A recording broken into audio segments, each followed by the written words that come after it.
Assalamualaikum warahmatullahi wabarakatuh. Pada video kali ini saya akan membahas mengenai activity di Android dan bagaimana memaintain atau mengolah state dari suatu activity di aplikasi. Oke, mari kita mulai.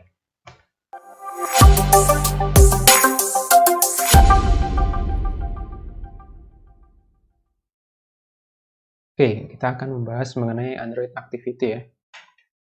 Nah, ketika kita membuat aplikasi Android, itu sebenarnya seperti membuat puzzle ya, seperti menyusun puzzle, karena aplikasi Android ini terdiri dari berbagai komponen, seperti activity, ya, lalu ada service, content provider, ya, dan lain sebagainya. Nah, kita akan membahas mengenai Android activity. Apa itu Android activity ya? Android activity itu komponen aplikasi yang dia tugasnya memanage atau menghandle halaman yang digunakan oleh user untuk berinteraksi ya. Dan biasanya satu activity itu akan diwakili oleh satu kelas Java ya. Apa yang activity lakukan ya? Activity ini mewakili atau merepresentasikan aktivitas yang dilakukan oleh user. Nah, biasanya seperti kalau kita login ya, berarti ada activity login. Kalau kita register berarti ada activity register.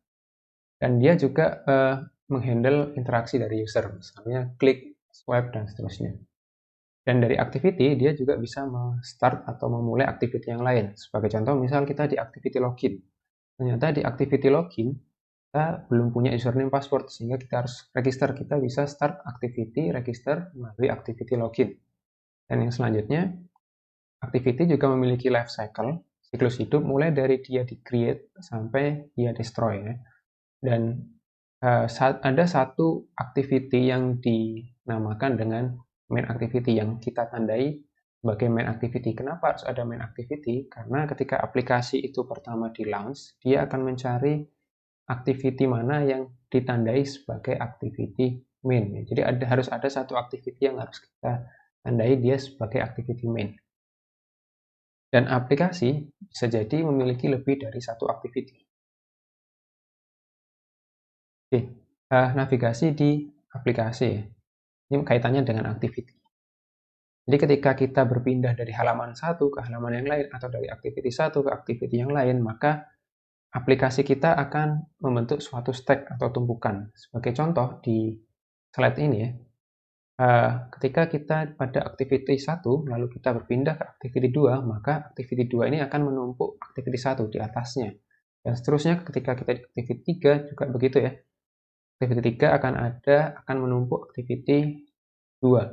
Nah, ketika kita ingin kembali ke activity 2, kita tinggal klik tombol back. Sehingga karena sistemnya adalah last in first out, ya, yang terakhir kali masuk itu akan pertama kali keluar. Sehingga activity 3 akan keluar dan dihapus dari memori, dan kita kembali ke activity yang kedua. Nah, ini kalau kita representasikan dalam kegiatan kita di aplikasi secara ini ya, real life-nya seperti apa. Misalnya kita ingin belanja makanan ya, pakai aplikasi, katakanlah aplikasi pemesanan makanan secara online. Kita masuk ke main activity, setelah itu kita lihat-lihat makanannya di food list activity. Setelah itu kita milih dan kita masuk ke chart activity. Chart activity, kita ternyata masih ingin memilih barang yang lain. Kita back, kita kembali ke food list activity, dan chart activity ini akan dihapus dari memori. Dan seterusnya sama ya, setelah kita milih, kita masuk ke chart activity, dan kalau kita mau bayar, kita masuk ke order activity misalnya. Dan ternyata setelah kita mau bayar, saldo kita kurang ya, kita nggak punya uang misalnya, tinggal kita back kembali ke main activity. Ini semua activity yang tadi ada di tumpukan akan dikeluarkan ya, last in first out, dan dia dihapus dari memori. Oke, siklus hidup activity. Nah, sebagai contoh ya, kita dari activity 1 ke activity 2, lalu kembali ke activity 1, maka activity 2 tadi akan masuk ke state destroy dan dia akan dihapus dari memori.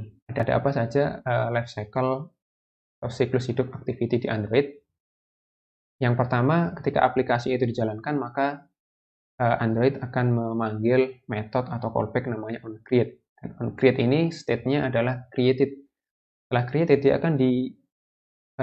akan diikuti dengan callback namanya onStart, dan nanti state-nya adalah started. Setelah started, dia akan diikuti oleh callback onResume ya. Setelah onResume, maka state-nya adalah resume, dan ini sudah visible, terlihat oleh user, dan user itu bisa berinteraksi dengan aplikasi.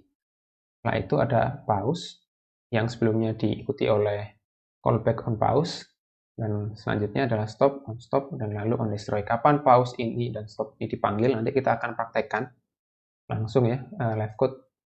Dan biasanya memang pause sama stop ini dipanggil ketika kita pindah dari satu activity ke activity yang lain, atau kita membuka multi window, atau kita pindah dari aplikasi satu ke activity yang lain ya. Atau kalau aplikasi itu kita close, maka pasti nanti akan masuk ke pause, stop, lalu destroy.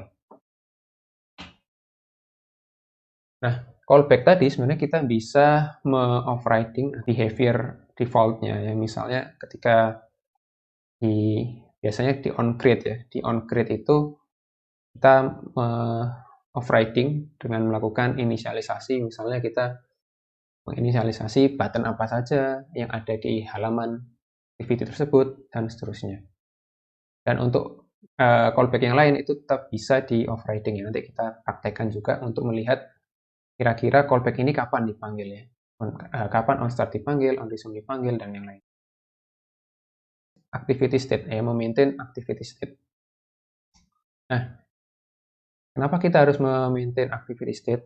Ternyata ya, ketika user itu berinteraksi dengan device-nya, ketika katakanlah dia merotasi device-nya, maka yang terjadi ini Android launch ulang aplikasinya. Jadi aplikasi itu kalau oleh developer tidak di-fixkan, misalnya portrait gitu ya, lalu kita landscape device-nya, maka aplikasi itu akan destroy dan launch ulang secara otomatis. Sehingga kalau ada informasi yang atau state yang sebelumnya itu aktif, seperti misalnya ya, kalau user pakai aplikasi kalkulator misalnya, dia memasukkan angka 5 kali 5, hasilnya 25. Nah, setelah dirotasi, hasil 25 tadi hilang kembali ke 0.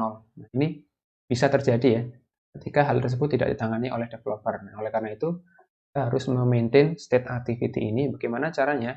Kita akan meng-overriding callback namanya onSave instance state dan onRestore instance state. Ya. Nah, kapan sih konfigurasi itu bisa berubah ya?